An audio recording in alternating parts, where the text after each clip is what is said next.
Welcome to the Campground Catalyst Podcast, the show dedicated to fueling success in outdoor hospitality.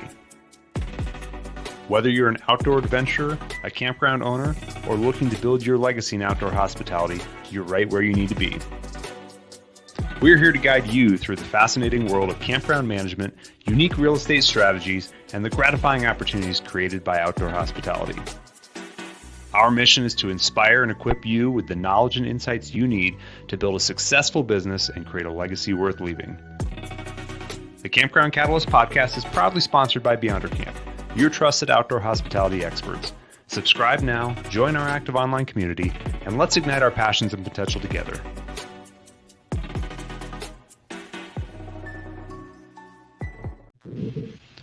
What's going on, Campground Catalyst listeners? I'm Adam, here with Justin, Robert, and Don. How you guys doing today? Doing great. Real good. Outstanding. Every day is a great day to have a great day. It's a great day to have a great day. Was that Ted Lasso? I don't know. I've heard it from some I feel like it investors was. and people I've spoken. It could be, but I heard it before Ted Lasso even existed. So Yeah, okay. he probably copied it from the person I know. Yeah, but he's got a little more notoriety. Yeah. All right. Welcome back to another segment of our Campfire Cash Flow. This is, of course, for our real estate professionals. We're going to be talking today about performing due diligence. This is one of the biggest areas I think we get questions on is, the mystery of buying a campground and what do you look at? I guess it's a pretty complex business, right? You're like, let's hit some of the top bullet points. I'm going to start with financials. Who's got the next one? I knew that was going to come up. Yep. I'll mention that our due diligence form has evolved significantly over time, and it's pretty funny, what we started with and what we've learned along the way. So I'm excited about this show.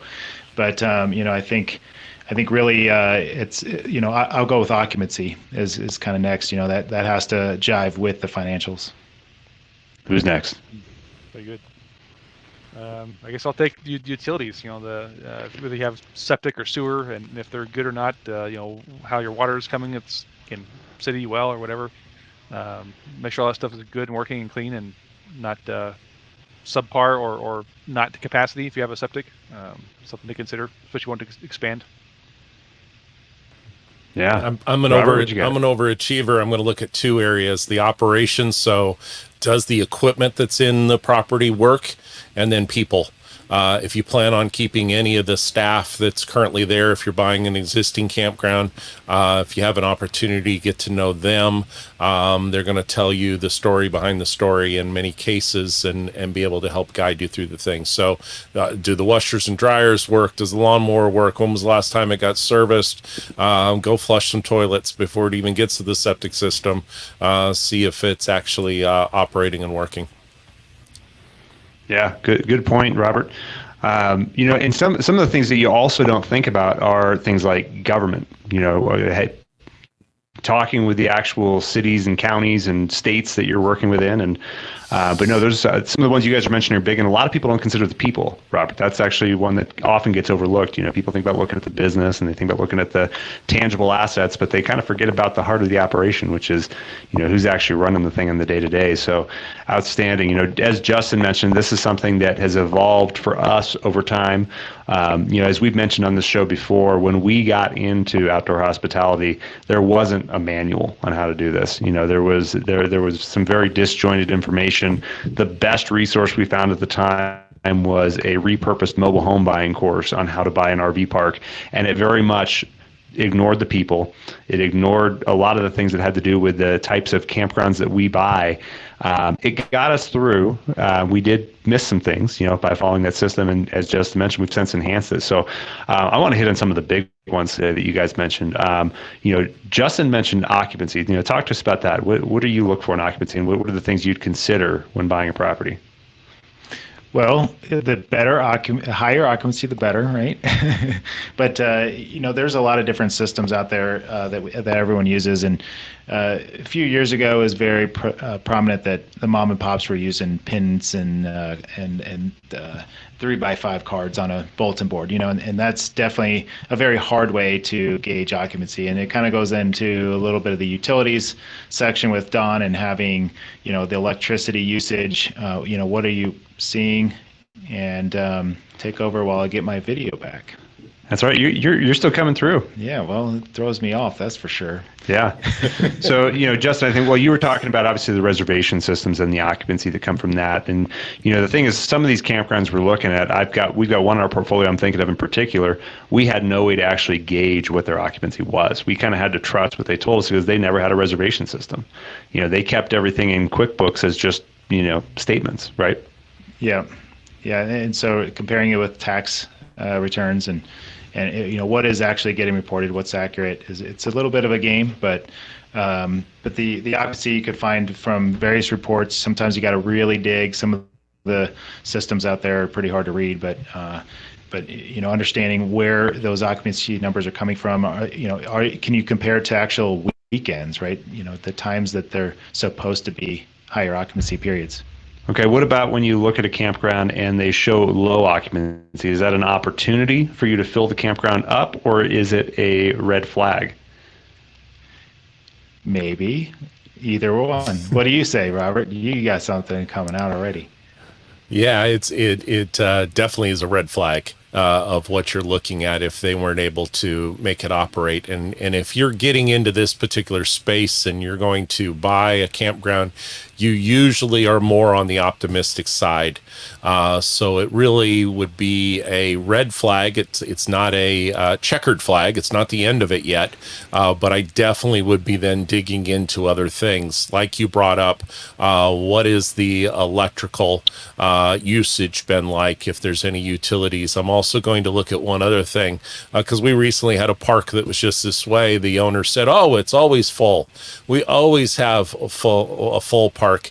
And you do a Google Maps on it, and it only shows that there's the same 6 campers in it that are currently parked in it.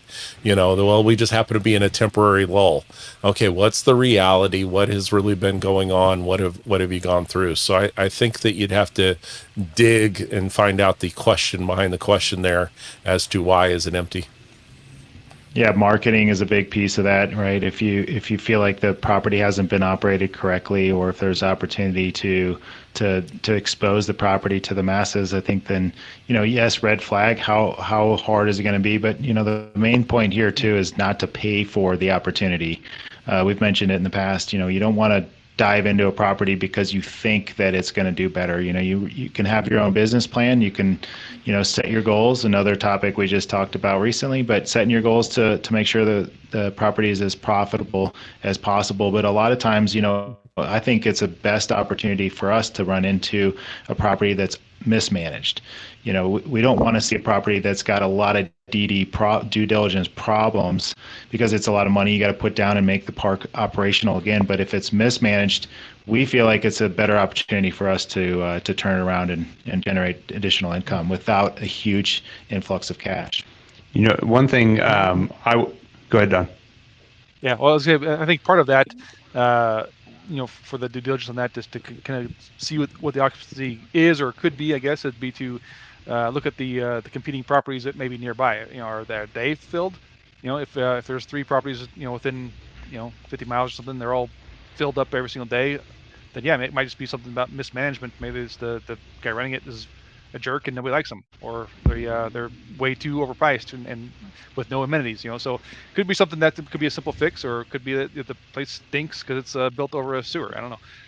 So just things to consider and look into as well, not just trust on the owner and do what you can check online, except the Google Maps and stuff. But if all the neighboring properties are also empty, maybe there's something just in that area nobody wants to be there. I don't know. There's a saying I used to hear in my real estate brokerage days, and people would say buyers are liars, and I think sellers are bigger liars. I think we've seen it enough in our own time here that don't trust anything a seller tells you unless you can verify it. You need to be able to back it up with documents. So if they tell you things like oh yeah, we're always full, well, I want to see it. I want to see proof of it. Robert already gave a nod to it, how we can check utility bills. You can get an idea of what an RV site uses and back it up to what they're claiming they had in occupancy. It's unfortunate that it happens so much in industry, but you get to meet the sellers. Oftentimes they're mom and pops, and we've said this before, they're the nicest people, and they probably mean well, and maybe their intent is not to mislead you, but their intent is to walk away with as much money as possible and to get out of their property. So you got to be able to, trust but verify. You got to be able to back everything they're saying. And like Justin said, we're not buying on, we don't want to buy on potential. I love when you talk to a seller and they say, well, you could do this, you could do that. If you raise the rates, you're going to make this much more. Why didn't you raise the rates? Is it because the market doesn't support it? I'm sure you didn't just step over that money to leave opportunity on the table for me, right? Sorry, Robert, I cut on you there. No problem. A tip of what Don was talking about of how you can check is pick a time in August, or if they're in a warmer area, pick a time in November, December on the competitor's site or their site and go to try to book a reservation. Because most of the reservation systems nowadays will let you know how many sites are available or whether or not it's easy to actually get a site. That's one good way to check on the competition of what they're doing. So they'll say they're full or it has it, but what are they doing? So try a couple spot areas and see if you can actually pick the site that you specifically want. Yeah, great point. Most campgrounds these days have online reservations, so that, you have that ability to go look at their map and see what that looks like. One thing that we've done in the past too is when we're trying to get an idea of, we usually do this when we're looking at a property, we want to see what the competition around us looks like for occupancy and rates, is we call around other campgrounds if they don't have a good online system and pretend to be a group coming in. I like to tell them, hey, I've got a group of people who are coming in with 5 campers. We want to be together. Where can we be? How many options do you have? And I love when they tell you, oh yeah, we're wide open. Pick your sites. And it's like, oh, okay, well, this is not the same story I'm getting from my sellers over here. So you got to get creative sometimes in how you get through to these. So what do you think? Anything else on occupancy before we move forward? All right, let's jump over to Don's. Don mentioned utilities. What are the things you would look at on utilities, Don? Well, as kind of I mentioned earlier, probably one of the bigger things would be your septic system. What are they using? We've seen some places, obviously, where we intend to expand. The owners themselves said, yeah, you can expand all this, but then you kind of find out that the current septic that's there already does not have the capacity for what's already there. So you need to make that bigger, expand on, add more, which is of course a big cost to do. You want to check to make sure the electrical connections, each of the hookup sites are up to code and working, functioning, not historical from 50 years ago, all the amperage that you need today, or wired all weird and funky that you can't really do anything.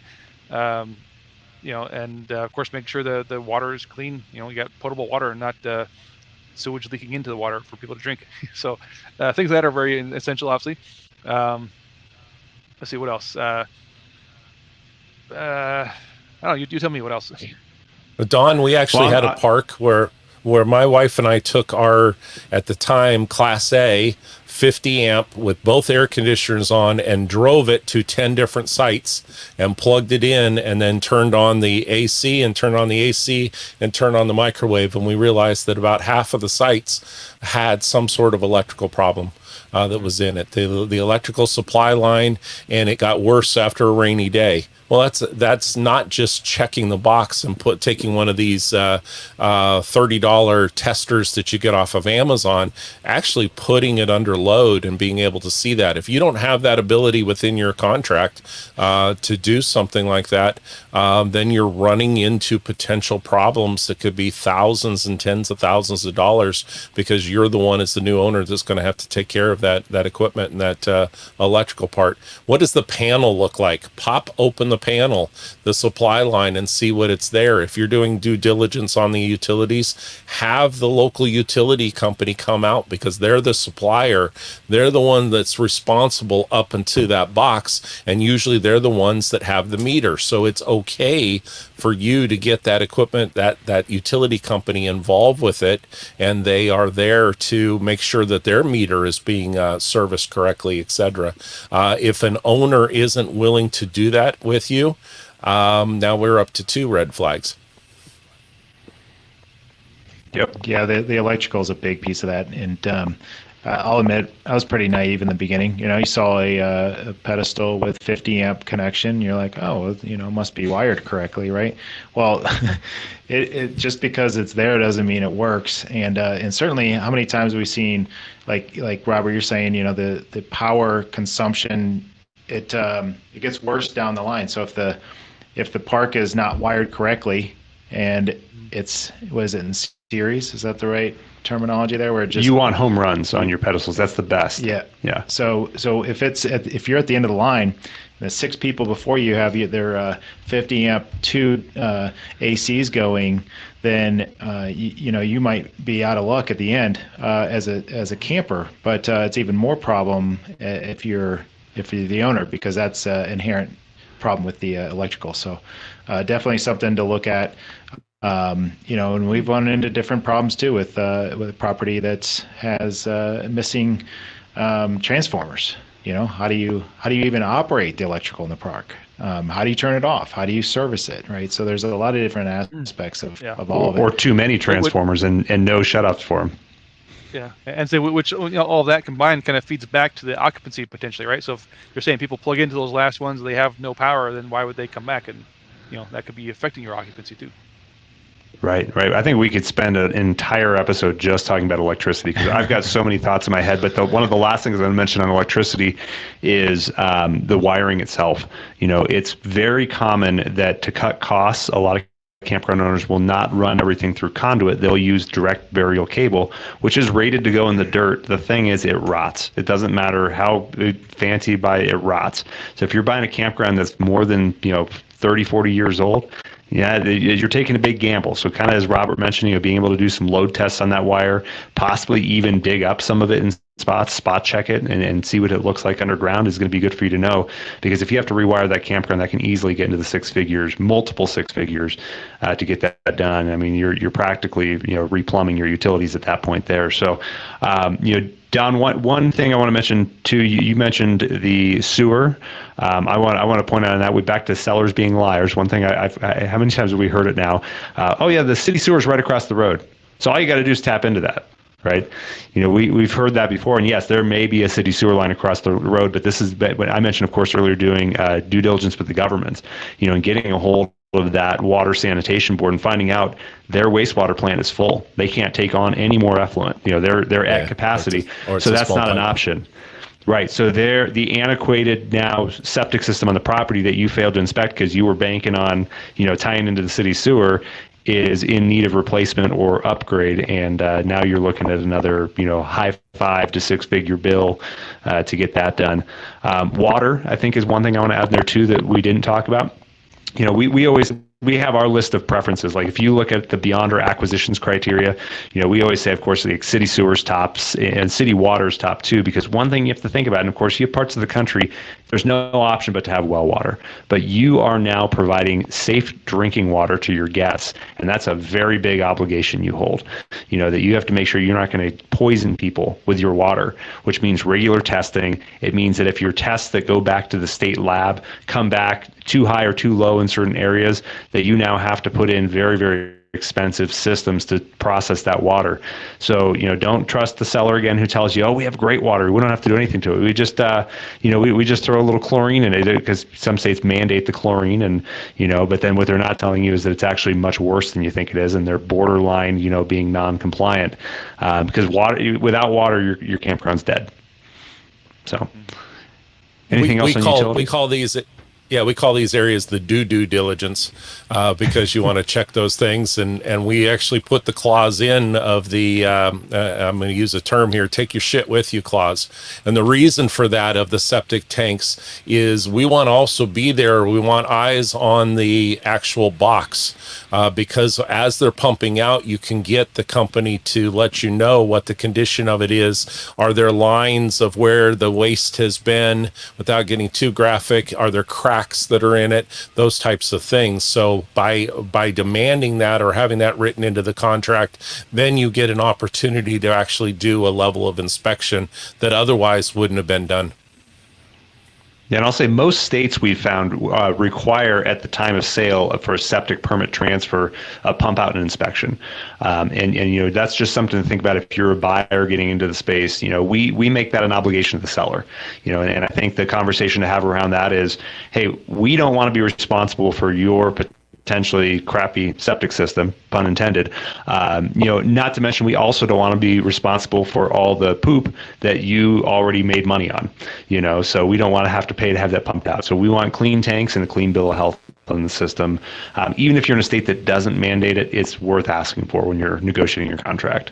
So. And ask for your records, any testing that was done. Don't, as with everything in this category, all these categories, is don't be afraid to ask. Don't be afraid to ask questions. You can really start diving into the issues when you kind of dead end with the seller, and they're going to say, well, I don't know. Well, why don't you know? You've had this property for 10 years and you don't know? I mean, that's kind of a red flag, but don't be afraid to ask. And as a kind of a segue into maybe the next part that I know we're going towards for what Robert said, but a little bit of the repairs and maintenance of the property, and a lot of that will be with the utilities themselves, because a lot of owners do Band-Aids and they'll just wrap some duct tape around something and fix it. But one of the requests that we have is to request phone numbers of all the contractors that are used on the property for the last 3 years, and they're going to be generally a little bit more honest with the situation of the park, what they've done, how they fix things, et cetera. And so, don't be afraid to ask, and then start making those phone calls. So, but Robert, the operations of the park, let's hear more on that. Lawnmowers, tractors, the equipment that's involved with it for your golf carts. They look all nice and pretty, and of course they're going to be washed the day that you show up. But are they holding a charge? All the way down to tools, the tools that are there on the property, and then you come to realize that they belong to the maintenance person who's done with their contract or is not transferring along with the property, and you walk in and there's no screwdrivers, there's no tools. What is the maintenance that they've had on those particular items? Your money-making items, and what I mean by that is your dump station. Is it in compliance? Is it operational? And then washers and dryers. Washers and dryers are really something where they're money makers. They're something that are your ancillary revenue. We've talked about those things before, but that only works if they're working. So again, this is where your outside contractor, or if they tried to Band-Aid things in there, feel free, take a key, open it up. Another part on the equipment and going through this list is who's representing the seller. We've talked about this before with a realtor, and not all realtors are alike. They may be used to a home inspection where this due diligence or this home inspection is done over a 1 hour period of time or a 2 hour home inspection.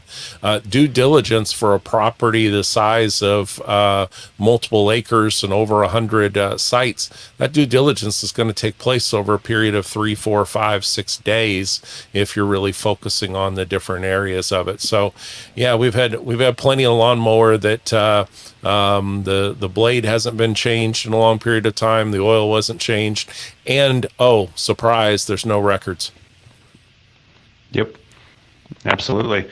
Perfect, Robert. You also mentioned people. Let's talk about the people and what that due diligence looks like. Well, they're the ones that actually know what the culture of the camp has been. They know how it's been operated. They may not on first blush give you the information. It may be something where it's a follow-up type of conversation, because they're also interviewing you as to whether or not they want to stick around. So are the sellers making any of the staff available to you? And then when you're actually having a conversation with them, What do they like? What do they dislike about the property? If you get them into story time, and sometimes you can lead into that when you're having that conversation with them of sharing a couple of the horror stories or things that you've run into. Hey, a couple parks ago, we were doing this and we ran into this. And they'll say, well, yeah, you think that's something. Here, hold my beer. I'll tell you this story. And they'll share more information. Again, if the sellers are not willing to make those people available, then again, I guess we keep saying red flags because that's kind of the vernacular nowadays. But we have a lot of yellow flags that have added up. We don't have a major crash and calamity where we have to do a complete red flag yet.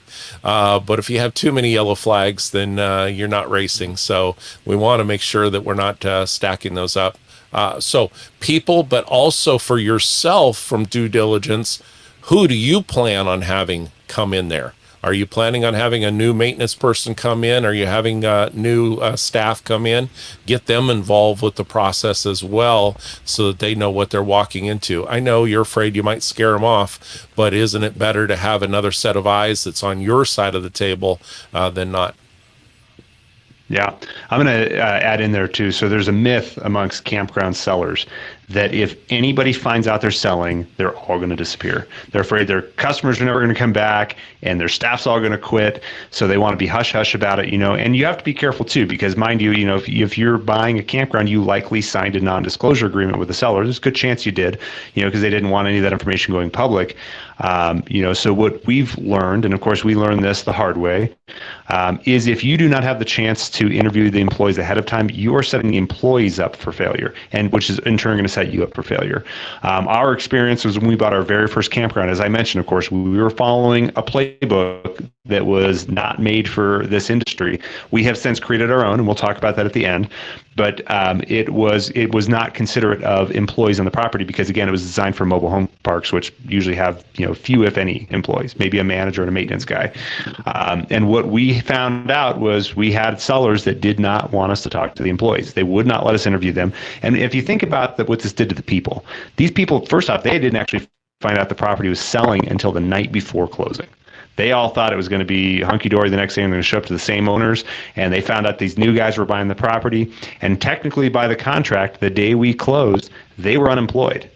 We had no employment agreements in place. We're not just going to hire these people we've never met and never had a chance to interview or background check, and it really put them in limbo. So it turned their lives upside down. We lost a couple. Fortunately, most of them showed up the next day and worked, even though they had no guarantee of pay or a job. Now we ended up hiring them on, and of course we had some change out over time, but boy, we learned a lesson, and it really goes back to contract writing, which, we have a clause in our contract that states sellers shall allow us at a certain point in the contract to interview the employees. And if you think about what that does for employees, it gives them the comfort knowing, hey, we're gonna introduce this sale weeks beforehand. Once it's on its last mile to finish, and we're gonna show the employees that we're making a handoff that's considerate of them. They're gonna have new job offers in hand. They're gonna know what their pay is gonna be. They're gonna know who they're working for, and they're gonna have that comfort for a whole pay period.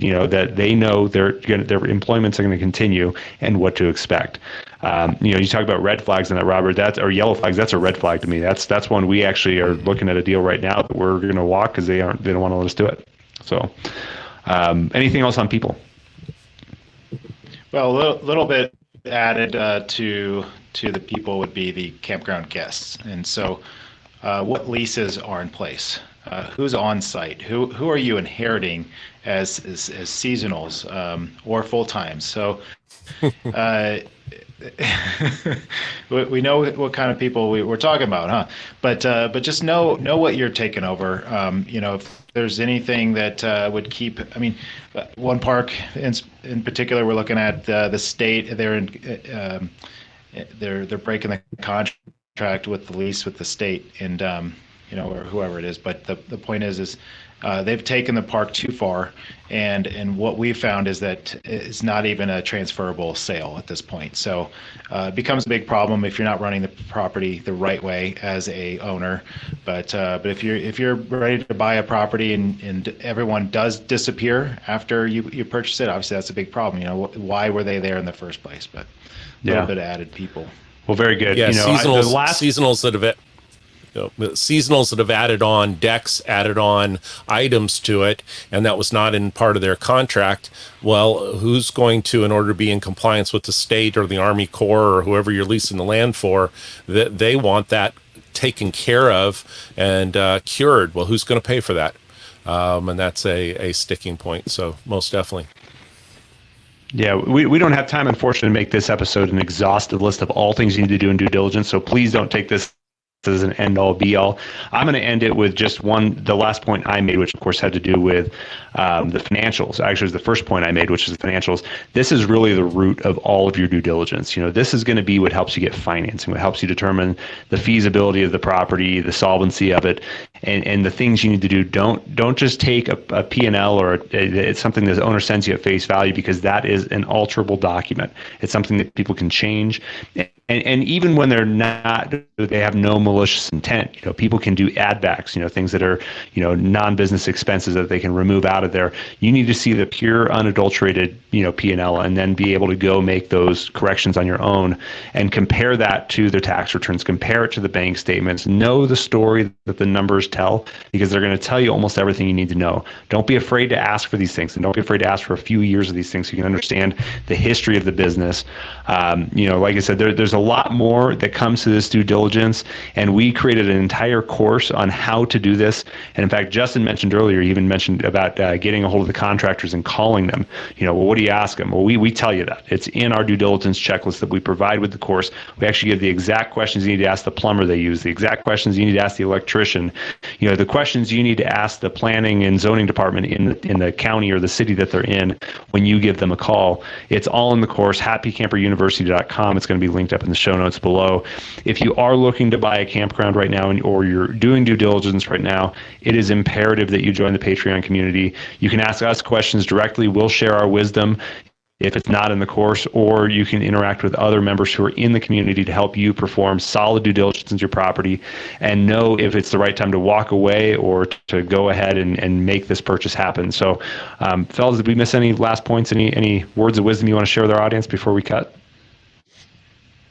Yeah, like I said, we go on all day. There's lots more we could cover. Maybe we'll in a part 2 down the road to get into more other topics, right? But yeah, definitely, like you said, a 3 and a 4 and a 7.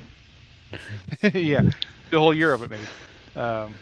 Yeah. Obviously, take the mastery course as a great resource to do that. If you're serious about buying a campground, it's worth the small investment to take that course and learn it all at an in-depth level. Yeah, 100%. Take the time on it. It's a big purchase you're making. It might be the biggest purchase in your life. For most people, it will be. Take the time to inspect it and make sure you're not buying a turd. Because there are other fish in the sea if this one's not the right one. So don't feel like you're married to the deal. We look forward to interacting with you on the Patreon community. We thank you so much for listening. If you found value in this, share it with someone who you think it would make a difference to, and we appreciate you joining us. All right, guys, have a good one. Thank you for joining us on this episode of the Campground Catalyst Podcast, where we take you behind the scenes in the fun and gratifying world of outdoor hospitality. We hope you were inspired by today's show and better equipped to take the next steps in your journey. Remember, you can continue the conversation and connect with fellow enthusiasts by visiting our website and joining the Campground Catalyst community on Patreon at campgroundcatalyst.com. There, Patreon members get exclusive access to special listener perks, they get their opportunity to engage with the host, and they get their questions answered on one of our future upcoming shows. The Campground Catalyst Podcast is proudly sponsored by Beyonder Camp, your trusted partner in fueling your success in outdoor hospitality. Until next time, keep both your campfires and your passions burning.